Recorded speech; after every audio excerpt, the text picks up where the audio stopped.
ada berapa smelter di Indonesia? Ada puluhan.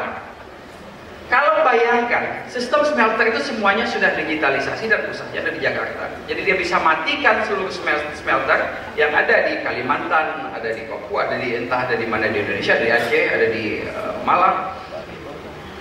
Dan bayangkan ketika sistem itu dimasuki oleh lawan, kemudian dinaikkan tingkat panasnya, dan kita tidak bisa mengontrol, kemudian meledak, apa yang akan terjadi?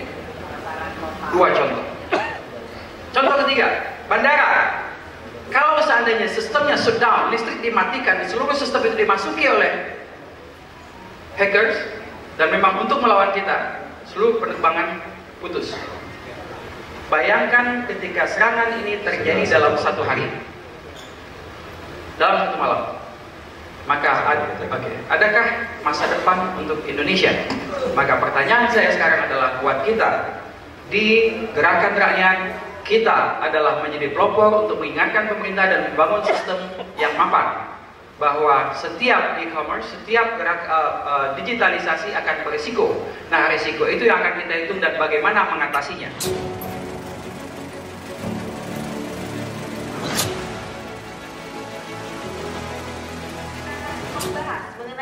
Teknologi dan perang di masa depan. Untuk itu kami langsung mengundang moderator kita, Bapak Fadil M. Perdana Kusuma Esos, untuk dapat memandu sesi kali ini. Kami silakan.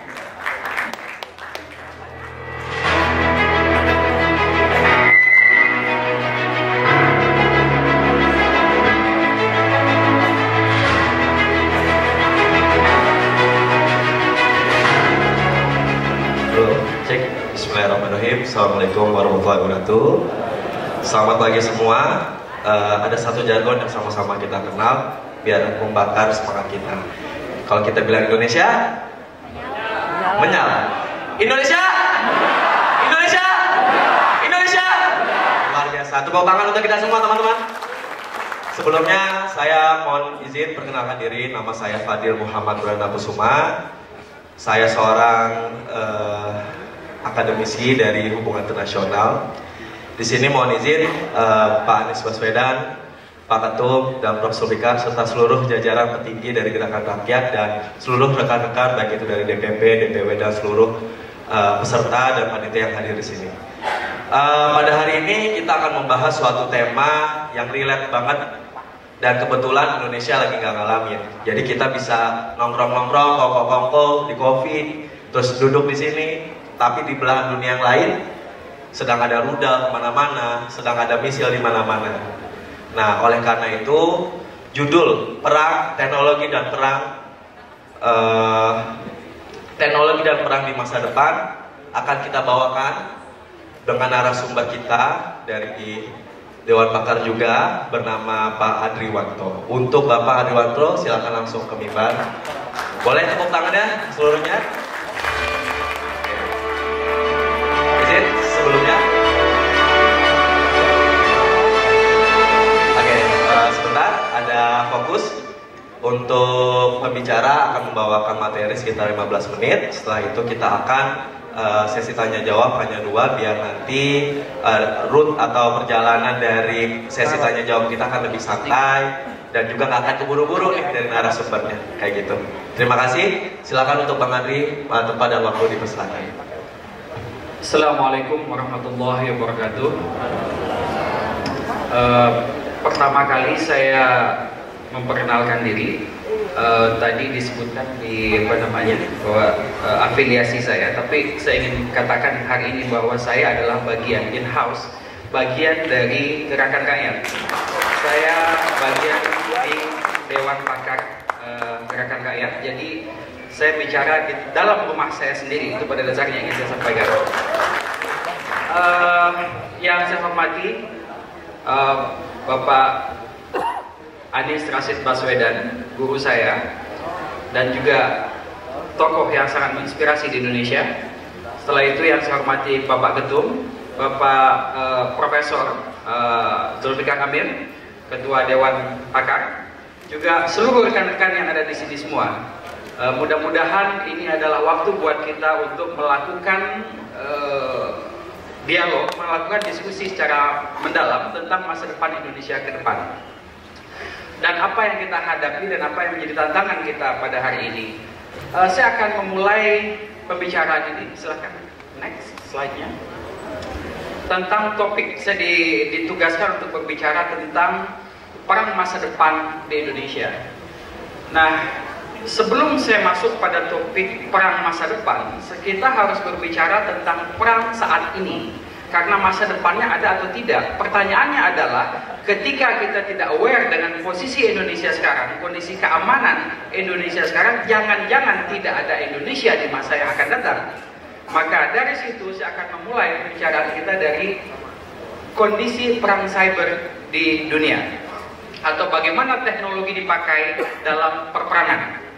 Nah, di era digital, serangan cyber telah menjadi bagian integral dari operasi militer modern. Perang cyber bukan lagi ancaman masa depan, tetapi telah menjadi kenyataan dalam konflik geopolitik saat ini. Seperti kita tahu, beberapa waktu lalu, salah seorang jenderal Iran itu mati terbunuh oleh tembakan drone. Teknologi yang dipakai oleh drone itu ada face recognition yang diinstal di dalam drone. Jadi drone tidak perlu diperintah untuk mencari, tapi dia sudah terinstall dengan sendirinya. Maka dengan otomatis ketika face recognition dari jenderal Iran ini ada di tempatnya, drone itu dengan otomatis terbang dan menembak jenderal itu. Nah, ini sebagai sebuah contoh bahwa perang modern itu akan menjadi seperti ini. Nah, selanjutnya kita bisa lihat bahwa negara-negara maju sudah memakai teknologi yang kita bisa lihat seperti teknologi yang menembak jenderal Iran itu dari Amerika yang memakai face recognition di drone-nya.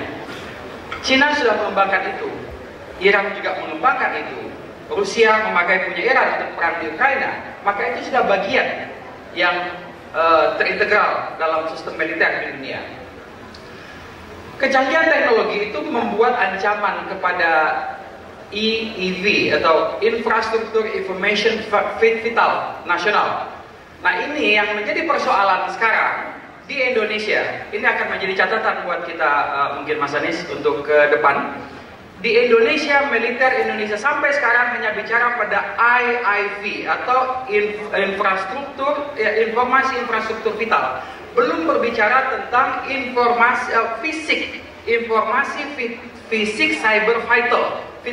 Ini belum ada dibicarakan sama sekali hingga hari ini. Maksud saya begini, kalau hari ini bapak-bapak mungkin masuk rumah, kalau yang rumahnya bagus itu kan pagarnya bisa buka sendiri. Cukup pakai handphone, terus pagarnya kebuka, mobil masuk, tutup lagi pakai handphone. Itu kenyataan ya yang kita hadapi ya. Dulu kalau pagar kan didorong.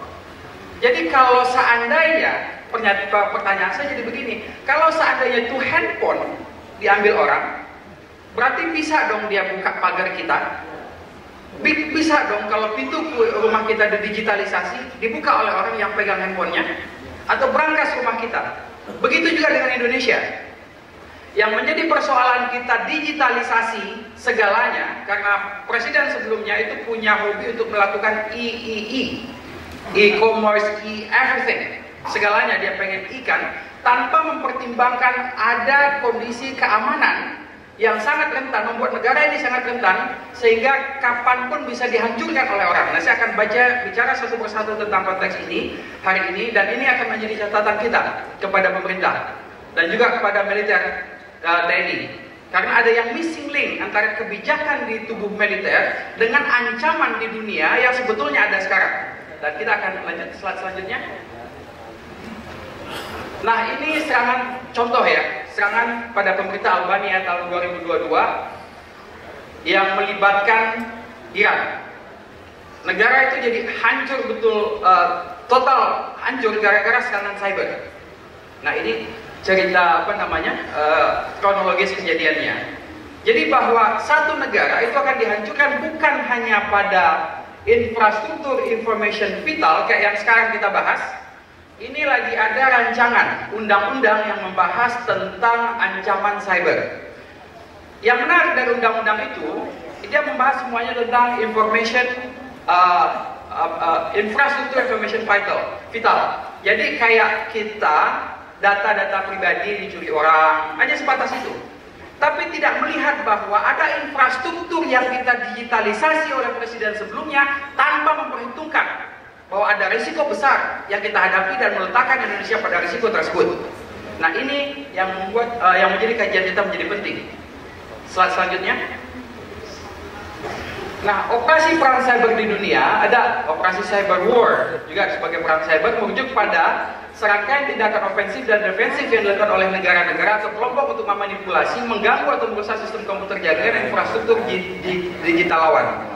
Perang hari ini, Iran, yang kita lihat 12 hari, tapi perang itu sudah dimulai jauh sebelumnya di dunia digital. Mereka saling serang pada infrastruktur vital yang sudah digitalisasi, dan itu sudah berlangsung lama. Ada kerusakan yang luar biasa di sistem perairan, di sistem air, apa namanya?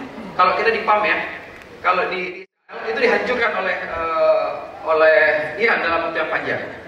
Nah, ini sudah berlangsung dengan lama. Setelah itu kita bisa lihat tujuannya memang sangat bervariasi. Setelah itu operasi cyber war menjadi semakin relevan dengan perkembangan teknologi informasi dan komunikasi, karena negara-negara besar juga sudah pakai.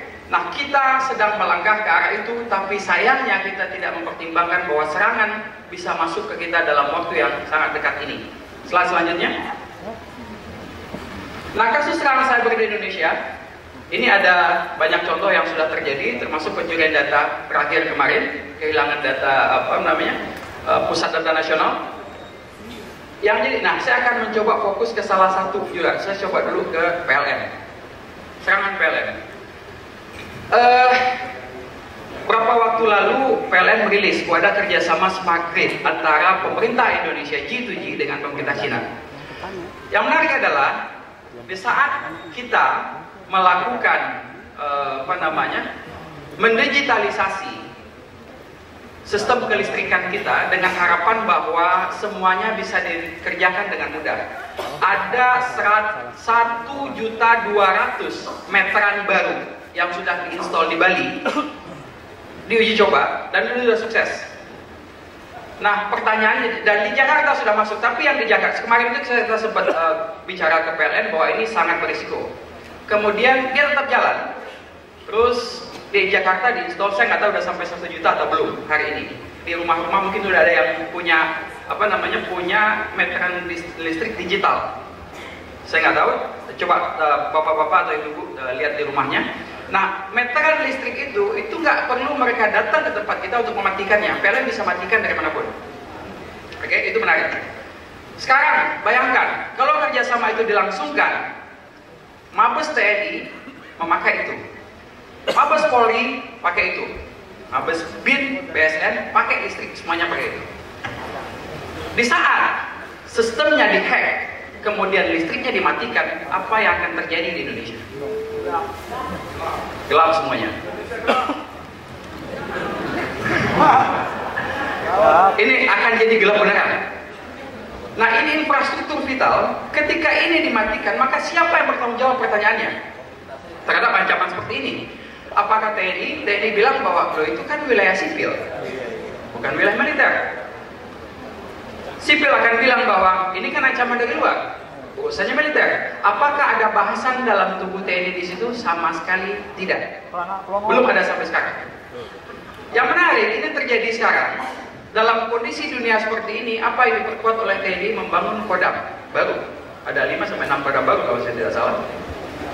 Sementara ancaman kita kayak begini. Itu baru satu contoh ya, PLN yang begitu parah kondisinya sekarang. Kalau kita buka bahwa ini ancamannya kayak begini ya, ancaman vital. Contoh yang kedua, ada berapa smelter di Indonesia? Ada puluhan.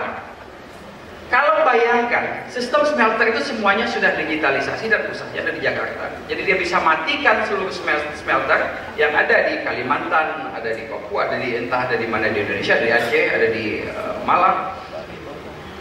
Dan bayangkan ketika sistem itu dimasuki oleh lawan, kemudian dinaikkan tingkat panasnya, dan kita tidak bisa mengontrol, kemudian meledak, apa yang akan terjadi?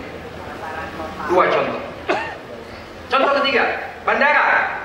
Kalau seandainya sistemnya shutdown, listrik dimatikan, seluruh sistem itu dimasuki oleh hackers, Dan memang untuk melawan kita, seluruh penerbangan putus. Bayangkan ketika serangan ini terjadi dalam satu hari, dalam satu malam. Maka adakah masa depan untuk Indonesia? Maka pertanyaan saya sekarang adalah buat kita di Gerakan Rakyat, kita adalah menjadi pelopor untuk mengingatkan pemerintah dan membangun sistem yang mapan bahwa setiap e-commerce, setiap digitalisasi akan berisiko. Nah, risiko itu yang akan kita hitung dan bagaimana mengatasinya. Kami, saya dan teman-teman dari Gerakan Rakyat sudah berpikir dan sudah ada sistem untuk menyelesaikan persoalan ini. Saya kira sebetulnya masih panjang karena cuma tinggal 20 detik. Saya ucapkan terima kasih. Assalamualaikum warahmatullahi wabarakatuh. Waalaikumsalam warahmatullahi wabarakatuh. Terima kasih sebelumnya untuk Bang Andri atas pemaparannya, dan sesuai yang saya bilang tadi, kita akan buka 2 sesi. Boleh sekarang? Oke, yang satu yang tengah dan satu lagi yang pojok. Silakan yang tengah dulu, Pak Aris, silakan. Boleh minta tolong dibantu mic-nya? Ini, mas, kelewatan. Ini. Mohon diperkenalkan namanya dan asalnya, Pak. Silakan. Selamat pagi, Assalamualaikum warahmatullahi wabarakatuh. Saya Arestiadi, anggota Dewan Pakar Gerakan Rakyat. Saya ingin memberikan masukan. Masukannya sederhana. Akhiri paradoks kebijakan dan perundang-undangan. Contohnya begini, kita di dalam Perpres ITE, kita melakukan yang namanya deregulasi DCDRC, boleh di luar negeri. Sementara kita harus melaksanakan undang-undang perlindungan data pribadi. Nah, ini menjadi suatu paradoks, ya. Paradoksnya yang memperlemah posisi Indonesia secara geopolitik dan juga memperlemah ketahanan nasional. Kenapa? Hampir semua korporasi Indonesia, terutama di industri keuangan, itu ada di luar Indonesia. Nah, sementara tadi, kalau kita ada di dalam ekosistem e-commerce, sistem keuangan, udah pasti yang namanya data biometrik itu ada di luar Indonesia. Sehingga ini akan memperlemah posisi Indonesia dari sisi ketahanan nasional dan juga geopolitik. Jadi masukannya adalah akhiri kebijakan dan peraturan undang-undang yang paradoks antara peraturan dan undang-undang. Terima kasih banyak. Terima kasih, Pak. Boleh jawabannya? Nah, satu lagi silakan Bapak yang di sebelah kanan. Boleh dibantu mic-nya? Tolong perkenalkan nama dan asalnya, Pak. Silakan. Assalamualaikum warahmatullahi wabarakatuh. Waalaikumsalam warahmatullahi wabarakatuh. Nama saya Respati dari DPW DKI Jakarta. Masalah cyberwar ini sudah pernah dibicarakan oleh, kalau nggak salah, Panglima TNI Jenderal Gatot Nurmantio. Jadi saat itu TNI sudah menyatakan bahwa cyber adalah masalah pertahanan. Tapi apa dampaknya? Beliau dicopot. Nah, dan tadi penjelasan dari pemapar, ternyata belakangan juga terjadi masalah-masalah yang berkaitan dengan cyber. Pertanyaan saya singkat, apakah ini karena kelemahan sistem kita atau political will dari pemerintah yang tidak aware terhadap cyber war? Terima kasih. Oke, terima kasih. Boleh Bang Andri menanggapi dari 2 penangkap dan atau penanya. Silakan Bang, waktunya sekitar 10 menit. Baik. Saya akan coba jawab dari pertanyaan terakhir dulu. Baik. Jadi pertanyaannya kurang lebih tadi kan, sorry saya tidak dapat poinnya. Pertanyaannya dulu. Boleh dibantu mic-nya? Masalah cyber war, apakah ini memang kelemahan dari sistem yang membuat sistem atau political will dari pemerintah yang tidak ada? Oke, dalam hal itu saya akan mengutip apa yang sering disampaikan Mas Anies. Hal paling penting buat kita pertama adalah memahami permasalahan, yaitu dengan berdiskusi membangun konsep. Setelah konsepnya ada, baru kita bekerja, baru kita lakukan apa yang harusnya kita lakukan. Yang missing adalah kita tidak pernah berdiskusi tentang persoalan ini. Itu hal yang paling mendasar. Jadi buat saya, di Gerakan Rakyat kita harus mendiskusikan ini. Bayangkan tidak ada pembagian ancaman tentang infrastruktur informasi vital yang kita pakai data pribadi dan seterusnya dengan infrastruktur fisik cyber vital. Yang paling menarik itu kajian rancangan undang-undang yang ada sekarang itu membahas tentang STUNEX yang melakukan penyerangan sebagai sebuah contoh. Yang contohnya adalah penyerangan pada fisik vital di sebuah negara. Tapi tidak ada bahasan itu sama sekali dan siapa yang bertanggung jawab tentang masalah-masalah seperti ini. Kalau domainnya kita lihat PLN memang wilayah sipil, tapi ketika itu runtuh, ketika itu diambil alih, ketika kita gelap, informasi juga akan hilang semuanya. Kita nggak akan dapat informasi apa-apa karena lampu mati. Nah, karena tidak ada listrik. Berapa lama kita bisa bertahan negara ini tanpa listrik? Pertanyaannya siapa yang bertanggung jawab? TNI kah? Sementara itu wilayah sipil. Di TNI diatur itu memang vital, tapi serangan cyber tidak sama dengan serangan rudal. Ketika rudal nyerang pusat PLN, kita bisa melakukan serangan terhadap rudal tersebut untuk menangkal. Kalau serangan cyber gimana nangkalnya? Dia masuk ke dalam sistem.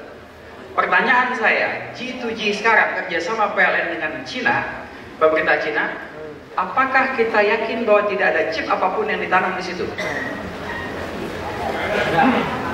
Itu satu.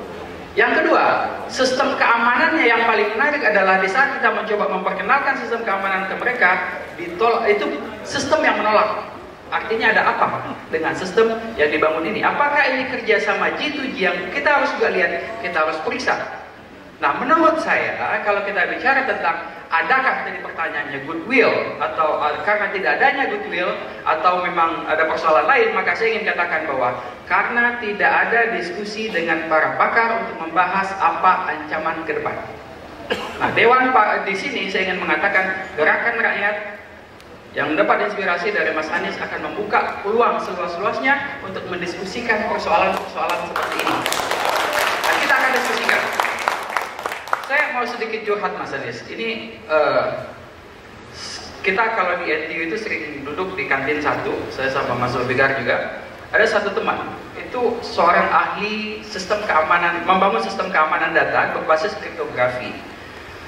Berapa tahun yang lalu sebelum COVID, dia kumpulkan teman-teman yang ahli kriptografi di seluruh dunia, orang Indonesia, untuk bangun sistem keamanan data. Dan ketika coba masuk ke Indonesia ditawarkan, akhirnya semua orang ada skala masalah sekitar 10 ahli, mental semua, tinggal satu. Mereka balik ke kampusnya masing-masing karena yang terjadi berhadapan dengan ekosistem yang sangat korup. Bayangkan, saya tidak menyebut institusinya, ketika mau menawarkan produk, dia bilang markup-nya kita cuma dapat 20%, 80%-nya dibagi-bagi, mulai 18% di komisi 1 dan kemudian turun ke bawah dan seterusnya. Di institusi yang sangat membutuhkan. Dan ironisnya, sangat ironis sekali, ketika salah satu institusi dia bilang begini, kamu daftarkan perusahaanmu di Korea Selatan, kami akan beli ke sana. Karena dia nggak mau, karena kita daftarkan di e-katalog, karena nilainya jelas. Ini satu keadaan. Saya nggak direkam yang bagian ini kali ya. Tapi gini, maksud saya bahwa ini loh ancaman yang kita hadapi di Indonesia. Kita berhadapan bukan hanya dengan ancaman serangan dari luar, tapi ekosistem yang harus kita rombak. Dan ini kenapa kita semua ada di sini, dan ini akan kita lakukan.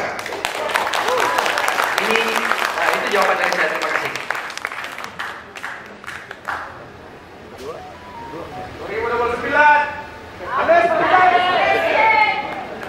Oke, sebenarnya masih ada sisa waktu, cuman ada kesempatan tadi dari panitia bilang untuk Bang Andri boleh penutupan sekaligus penutupan, boleh closing statement sekaligus mengakhiri dari sesi kedua kali ini. Untuk Bang Andri waktu berarti pesan.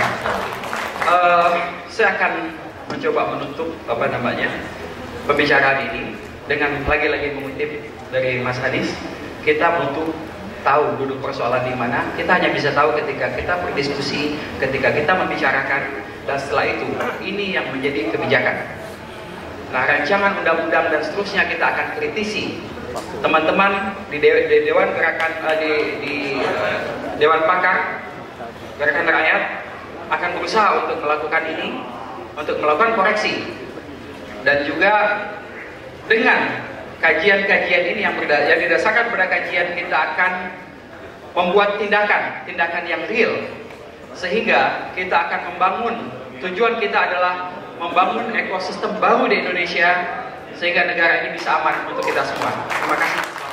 Waalaikumsalam warahmatullahi wabarakatuh. Untuk narasumber boleh di tengah, nanti akan ke pemberian plakat, Mbak. Betul ya, boleh silakan di tengah. Sebelumnya ada sedikit kutipan yang ingin saya kasih. Seni berperang paling baik adalah menjaga negara sendiri, dan yang kedua, sementara menghancurkan negara musuh adalah yang terbaik kedua. Sekian dari kami. Akhirul kalam. Assalamualaikum warahmatullahi wabarakatuh. Saya kembalikan ke sini. Terima kasih kepada moderator kita, Bapak Fadil M. Perdana Kusuma SOS, yang bisa mendapat kembali, dan kepada narasumber kita Bapak Adri Warno PhD, boleh tetap di tempat Bapak karena akan ada pemberian plakat.